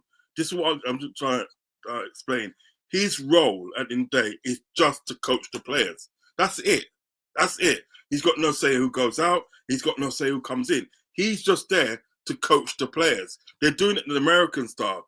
The American style where like in American football at the day, when they're sort of like draft players and they're bringing a player for the head coach to say, right, coach him. Hang on, Uncle. He's got no say. What you're saying, like when they look for players far and wide the way they do, they're not going to go up to him and tell him if this is the players that we have. Sorry to cut you. I've got to make a move now. Big it's been a pleasure. Give me a call and we'll catch up, all right? 100%, 100%. Yeah, Big up, Take man. it Big later, up, man. big big up. up everyone else as well. Yeah, take it easy. 100%, bro. Easy. Take it. Yeah, Yeah, big up, bless up enough. bless up. But do you understand what I'm trying to say? I can't imagine like he won't Yeah, say it's- anything to players that that's offered to him. You know what I mean? They're It's gonna unimaginable. It's, but that's how it is. That's how coaching is, Unks. I mean, I've played the game. I understand how that works. If you're head coach, you're still gonna offer him players. Like you're gonna have 3 players there, and he's got to choose out of one of them if he wants them. That's how it is. yeah, but There's a thing he's not involved in, like Klopp was involved in, is buying players and all that. Yeah, stuff. but the That's thing what is, he's not involved in. yeah, I I can't imagine me coaching players that I don't want. It doesn't make sense. You know what I Yeah, mean, then but he's, the fact then he's is- not yeah. going to pay these players. Yeah, Then he's but- not going to pay these players. Yeah, but what I'm trying to say, it's unimaginable. Yes, it's unimaginable, Mm. but it is what it is. This is what it is. This is what I'm trying to say. This is what it is.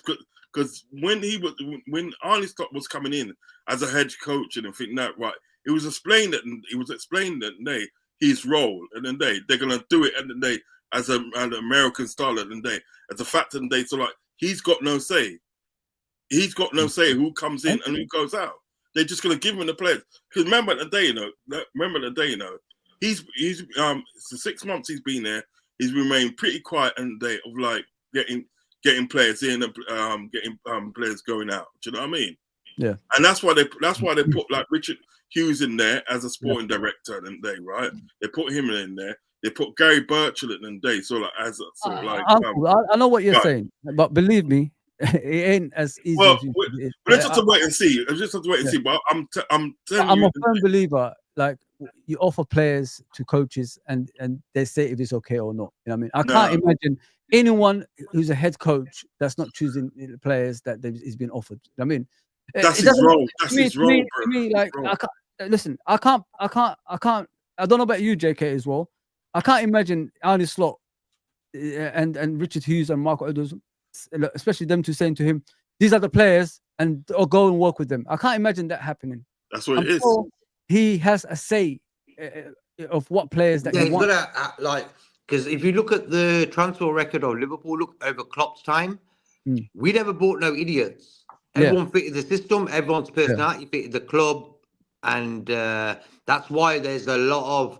I think Klopp had a lot to do with that. He's like, that guy ain't right for us. Yeah. Could be a Casado, whoever, and it's all about that. Like we don't buy idiots, and I think in that way the coach or what they call the coach has a say in that way where he might not like the guy's personality. He might be the top player at right back, left back, whatever, but he don't thinks he could be a bit dodgy in the future. You know, if this happens or this happens, so he ain't gonna get the guy. Do you know why I said that, JK? Because you know, in football, guys, you live by the sword and you die by the sword. You know what I mean? If you get players that you don't want and it doesn't work out, and you know the fan base want you out, then there's a problem there. Exactly. You only choose what you want. You can't really have what they want, because when things go wrong, you're the one who's going to get the blame, and you're the one who's going to get sacked. Yeah, you know what I mean? So the players will stay there. Have you ever known and then have you ever known FSG since they come in the day, right? You ever known them to punch straight? You know what I mean? You ever known them to punch straight? They don't care at the day that if this manager at the day, if it goes Pete Tong and this head coach and everything now gets the blame, they don't care. They don't care. All they've done in the day, right, is put a structure in place and you got to abide by it. Simple as that. You got to abide by it. So you abide by it, or you don't. I know what you're saying. mean? You know, this is where it's unimaginable. This is not right, though. It's not right. No, I know what you're saying. No. I know what you mean, but I'm trying to say what FSG you said about FSG. It's not right, because if this manager becomes successful and he wins titles at the end of the season, that means he's got the potential to say goodbye, because he can't, work with this restraints. You know what I mean? That's he's facing. You get what I'm saying, guys? So he's got of the clubs after this, if he wins the league and the Champions League and all that stuff.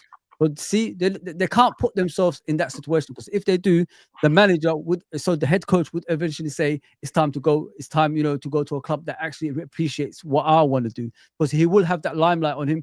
He will have the pick of the clubs of him as well. So that's what I'm trying to say. They can't put them he could do that anyway. That could be done in that situation.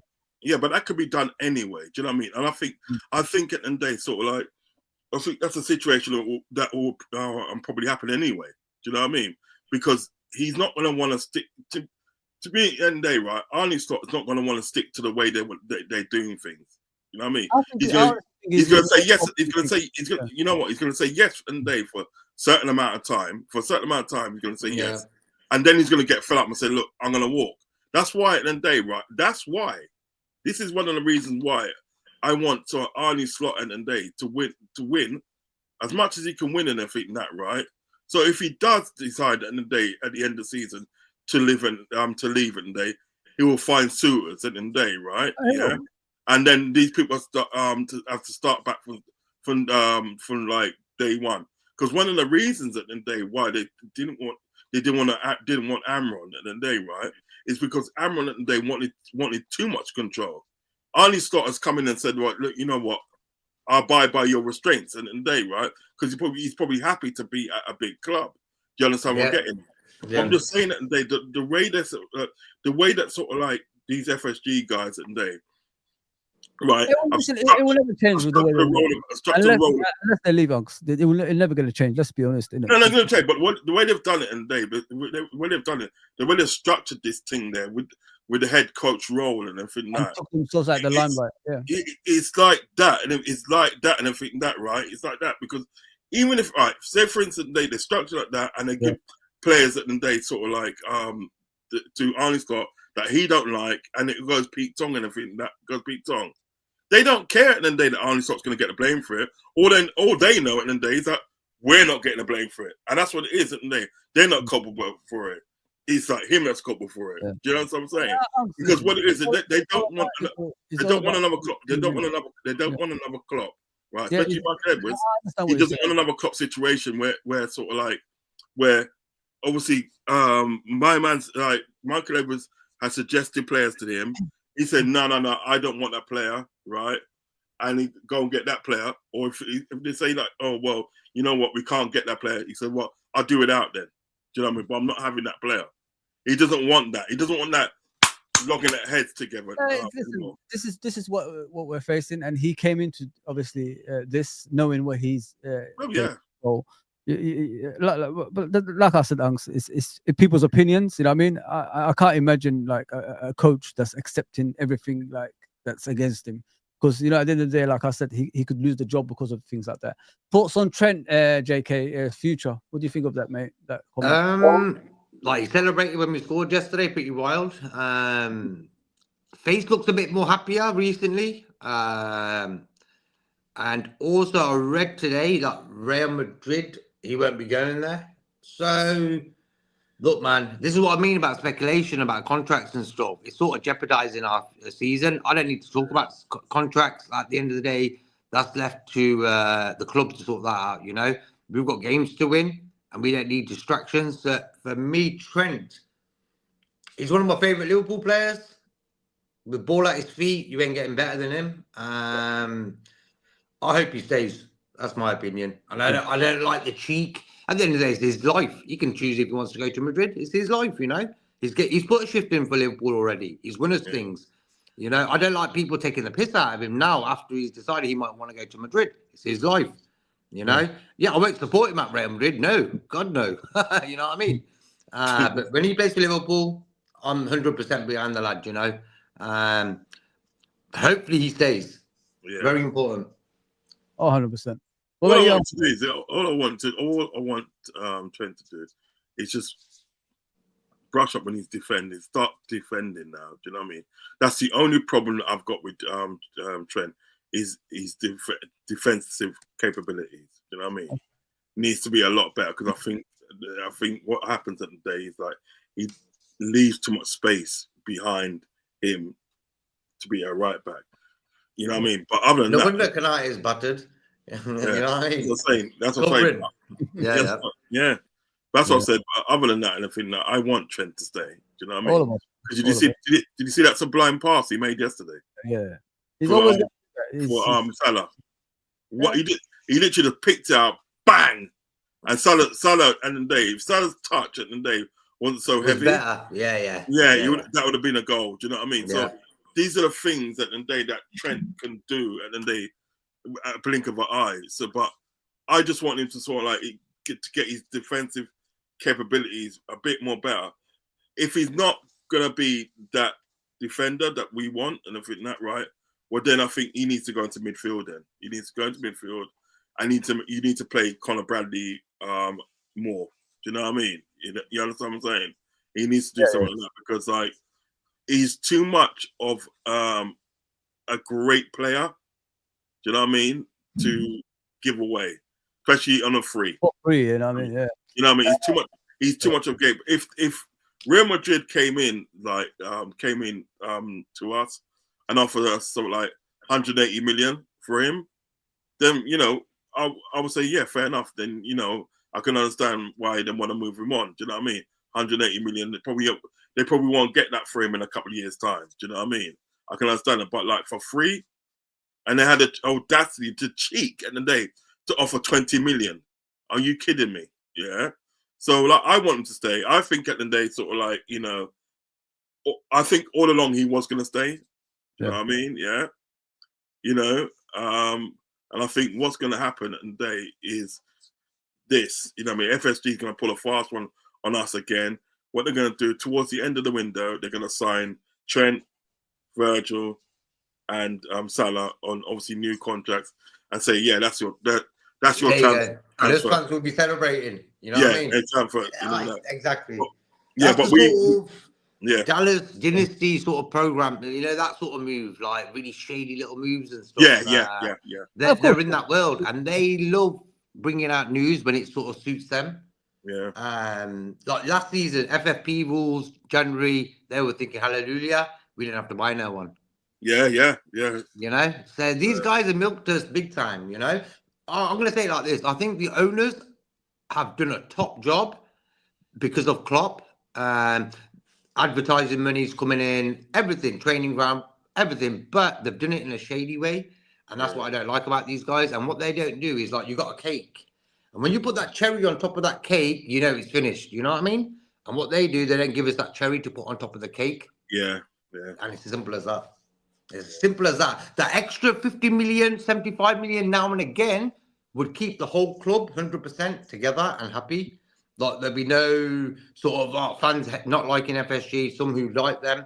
And I've also noticed about a lot of the Liverpool sort of content creators, speakers and stuff, there's only a few who are against the owners.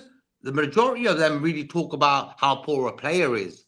Instead of saying, oh, look, the owner's not giving Slot any money to sort of cover that player or help that player or whatever. You understand my point there? And this is what really sort of bedazzles my mind. Like, at the end of the day, Slot will get sacked if you don't win anything, this, that, and the other. But at the end of the day, if you gave him 2 extra pieces of equipment to work with, the guy's going to do a job, man. It's like common sense, Greed is, I think greed is a problem with these guys.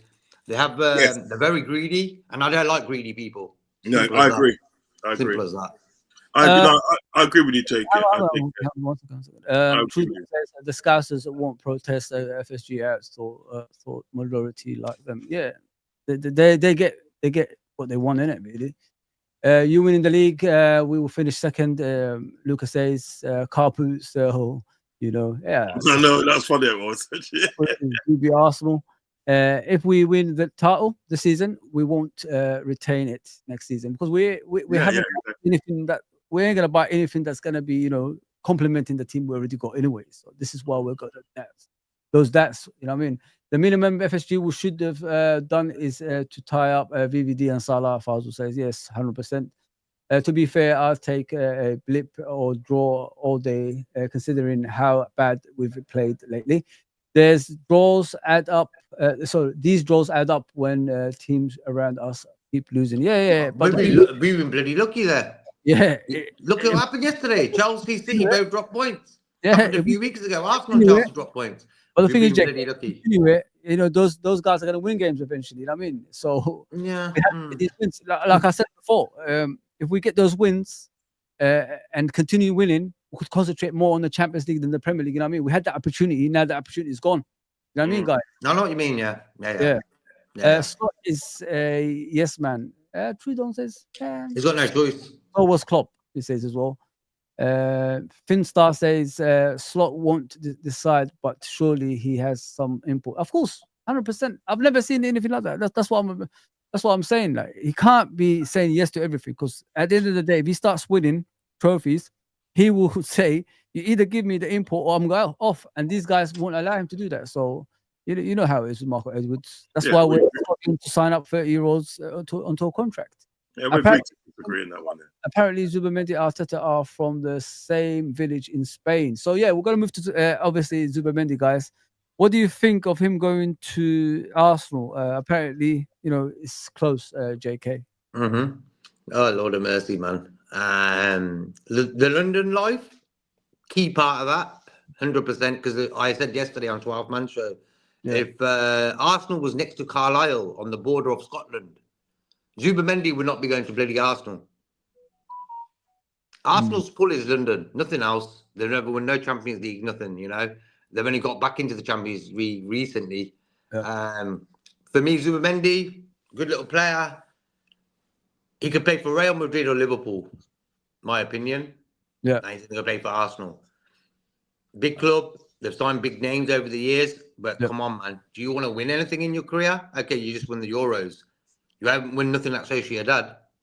But if you want to win anything club-wise, pick the right club.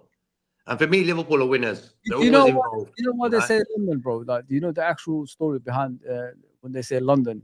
It's because it's not the player, bro. It's not the player. It's the actual family. The family, like, they pressure the player to, you know, London. That's what it is. Exactly. It's just the family that wants to play there. But Uncle Ross, what about you, mate? What do you think of Zubimendi Arsenal? I just think, you know what it is, right? Graham Souness, right? One of our famous midfielders in the day, right?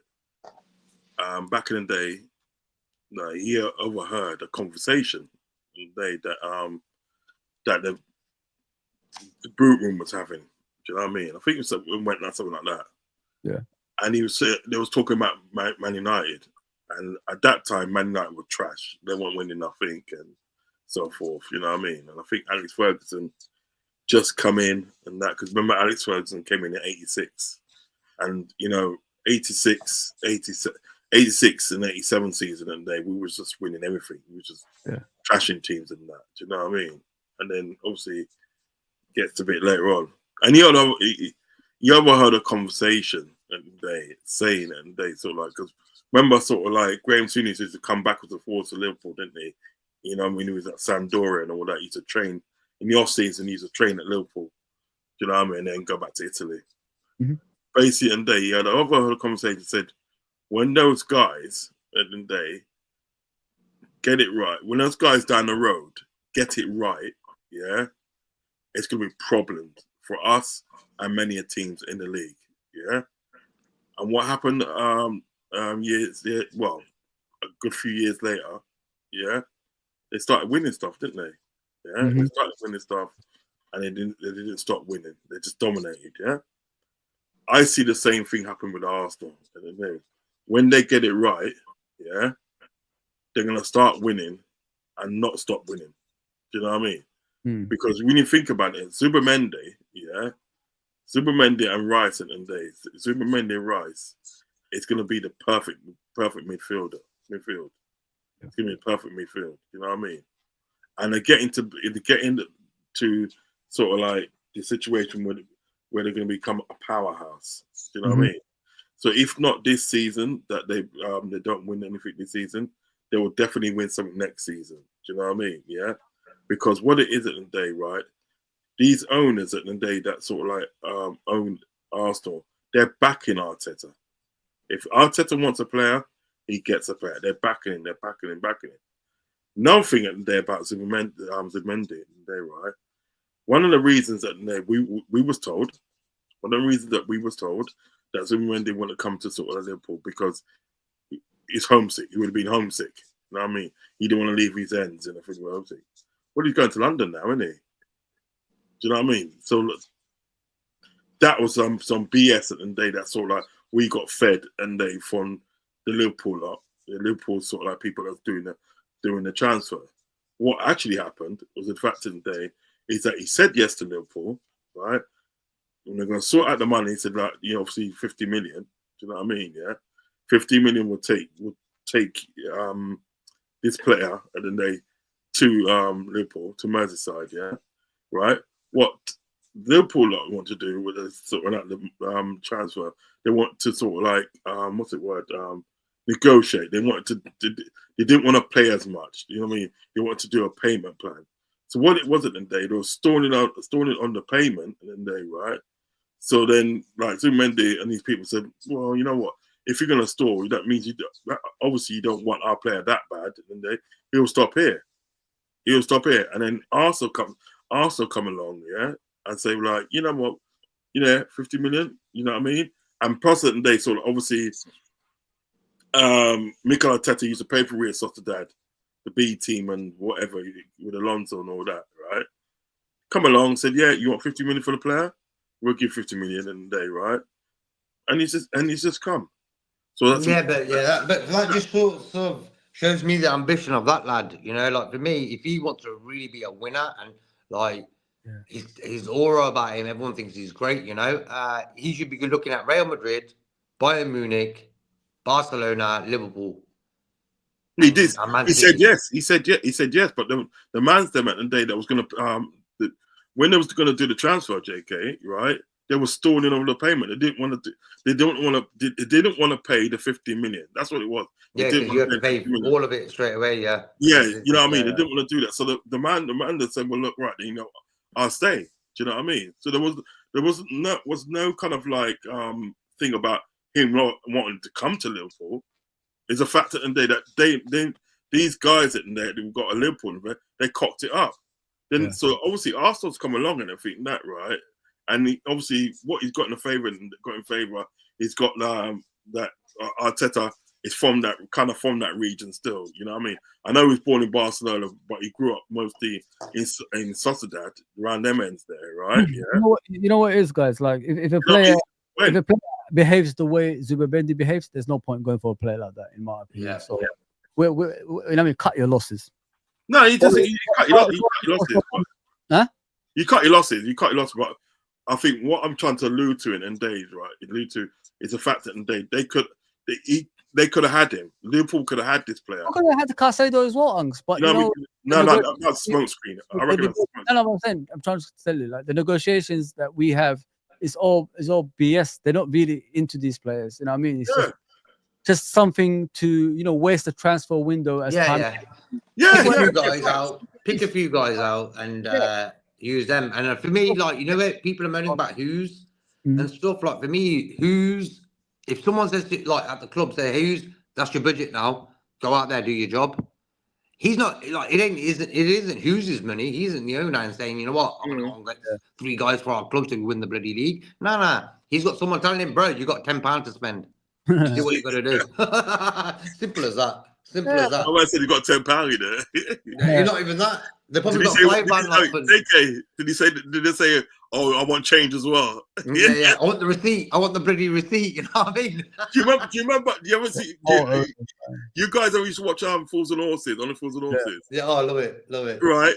Do you remember that we had the guy when these gangsters come into the to the pub, yeah, right, and they're looking for Rodney. Not Rodney. Del. They was looking for Del Boy and I think that. He goes, oh, he's not here. He goes, buy everybody around the drinks, yeah. Here's £1, yeah, right. I want my change. I want change. That's what FSG goes. Go and buy that player. Here's £10, yeah, and I want my change. Yeah, do you know what I mean? Yeah. This is what we got. Right? Yeah, you know what it is at Nate. It's we're always gonna get this situation in day, right? With players like Zubimendi, Caicedo, and a few others. We're always gonna get this situation as long as FSG and they are in power of our club. 100%. We're always gonna get this situation because they are not serious at the end of the day. They're not serious on things that they want to do. We should not be begging for players, Unks. We shouldn't. We should not be begging for things like that. We should be getting it straight away. You know what I mean? Yeah, like that. We've served the time, we've served the patience, we've served everything. You know what I mean? And we deserve better, in my opinion. But yeah, X-Page says even in the American style, you got to speak to the coach. Okay, that's ridiculous. He must have some sort of say. What's it say? Klopp bought Nunes laughing. It is what it is. Trent is gone. His head is gone. If they're still giving him the captaincy, he must be like thinking over something, innit? Let's just be realistic here. Trent has run down his